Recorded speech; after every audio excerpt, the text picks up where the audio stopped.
जय हिंद दोस्तों, स्वागत है आपका। आज का टॉपिक है मैथ। आज के मैथ क्लास में हम लोग सीटेट में पूछे गए प्रश्नों को देखेंगे। तो चलिए स्टार्ट करते हैं और देखते हैं पहले प्रश्न को। पहला सवाल है कि संख्या 100 के सभी गुणनखंडों का योगफल क्या है। देख सकते हैं सीटेट नवंबर 2012 में पूछा गया सवाल है ये, ठीक है। सीटेट नवंबर 2012 में पूछा गया सवाल है। आप यहाँ देख सकते हैं कब पूछा गया है, सीटेट नवंबर 2012 में, ठीक है। ऑप्शन है 217, 223, 115, 216।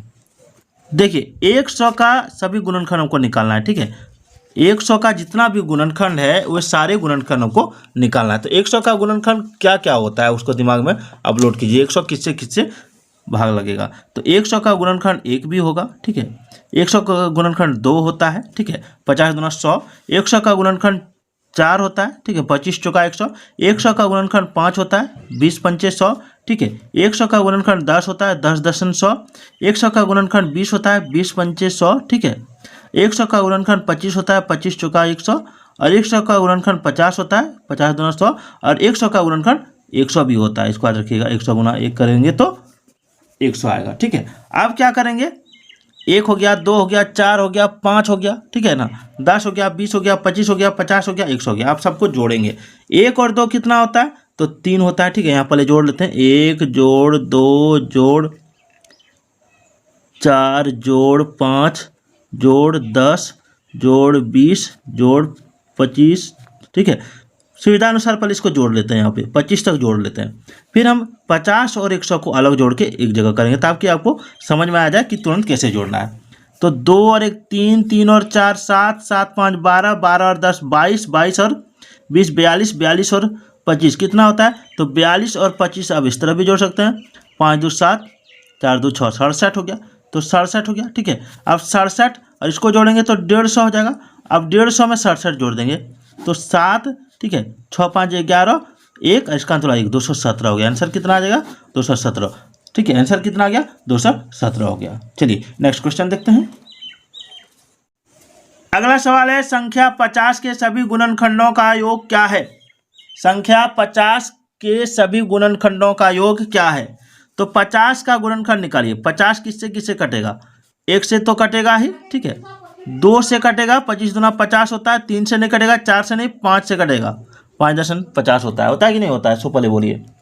अब 10 पचे 50 होता है, ठीक है। फिर 25 दूना 50 होता है, ठीक है। और उसके बाद क्या हो जाएगा, उसके बाद हो जाएगा 50, 50 से कम 50, ठीक है। अब 1 हो गया, 2 हो गया, 5 हो गया, 10 हो गया, 25 हो गया, 50 हो गया।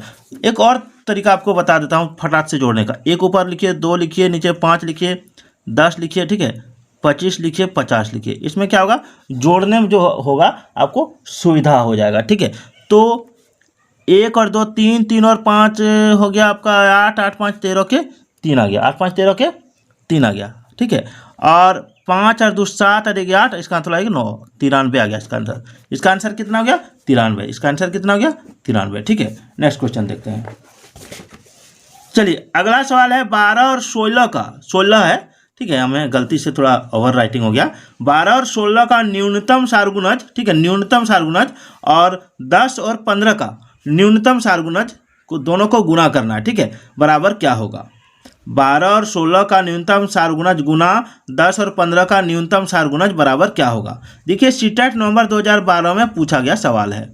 ऑप्शन देखिए 1440, 480, 960, 720 है। आप जानिए कि न्यूनतम सारगुणज क्या होता है। तो न्यूनतम सारगुणज बराबर होता है लॉस, ठीक है। याद रखिएगा, जो न्यूनतम सारगुणज है, ठीक है, उसी को लॉस कहते हैं। और महत्तम सारगुणज रहेगा तो उसको मौसौ कहेंगे, ठीक है। तो हम क्या करेंगे, 12 और 16 का लॉसर निकाल लेंगे। तो 12 और 16 का लॉसर निकालेंगे तो पहले इसको 2 से देंगे, ठीक है। विभाजन विधि से निकाल, 2 6 12, 2 8 16, ठीक है।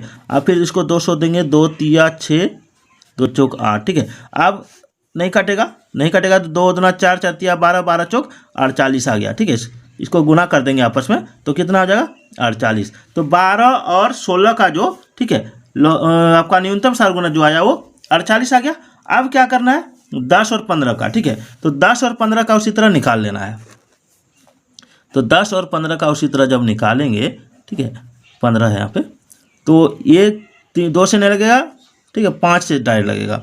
तो 5 दूनी 10, 5 तिया 15। अब इसको गुना कर देंगे, 5 दूनी 10, 10 तिया 30 हो रहा है। ठीक है, तो इसको 30 से 48 से और 30 को दोनों को गुना कर देंगे। ठीक है, आज जब इसको गुना करेंगे तो 8 तिया 24 के 4 हो गया। ठीक है, और 4 तिया 12, इसका आंसर ला दो 14, और एक जीरो है तो एक जीरो आ गया, यानी 1440। तो इसका आंसर क्या होगा, 1440 हो गया। ठीक है, नेक्स्ट क्वेश्चन देखते हैं।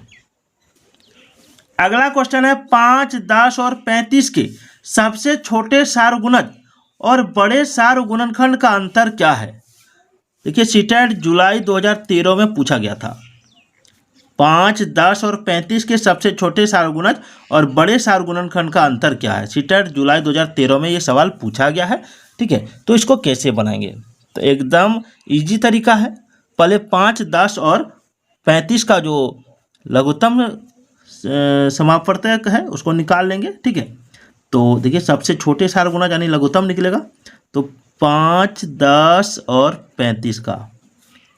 ऐसे तो हम जानते हैं, आप भी जानते हैं कितना होगा, लेकिन तरीका देख लीजिए। 5 से कटेगा, 5 एकम 5, 5 दूना 10, 5, और इसको क्या करेंगे, 5 सत्ते 35। आप क्या करेंगे, 5 गुना 2 गुना 7 करेंगे। ठीक है, तो इसका कितना आ जाएगा, 5 गुना 10, 10 10 से 10 सत्ते 70। ठीक है, 5 गुना 10, 10 सत्ते 70 हो गया। कितना आ गया, 70। ठीक है, अब 70 आ गया।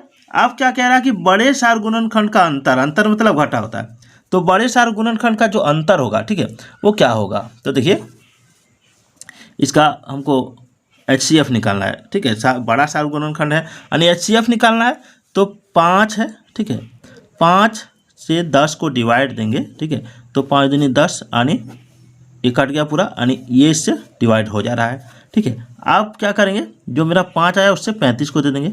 ठीक है, तो 5 सत्ते 35 आ गया, कट गया, ये भी कट गया। तो इसका जो आपका बड़ा सारगुणनखंड है वो क्या हो जाएगा, 5 हो जाएगा। क्या हो जाएगा, 5 हो जाएगा। अब क्या करना है कि दोनों का अंतर कर देना, 70 और 5 का अंतर।